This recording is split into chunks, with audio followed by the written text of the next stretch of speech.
أعوذ بالله من الشيطان الرجيم بسم الله الرحمن الرحيم السلام علیکم ورحمۃ اللہ وبرکاتہ۔ لمحہ القرآن میں خوش آمدید۔ آج آپ کی خدمت میں افضل ذکر اور دعا پیش کر رہے ہیں۔ خود بھی سیکھیں، دوست احباب کے اندر صدقہ جاریہ سمجھتے ہوئے شیئر بھی کریں۔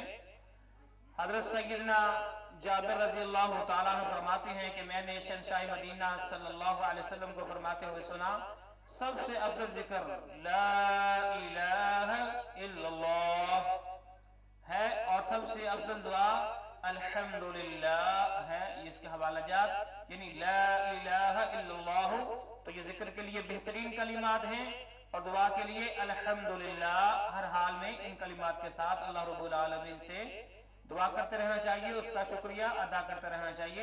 لا الہ الا اللہ، لا الہ الا اللہ، لا الہ الا اللہ کی تسبیحات کرتے رہنا چاہیے، جو اللہ تعالیٰ کا قرب حاصل کرنے کا ایک ذریعہ ہے یہ ذکر۔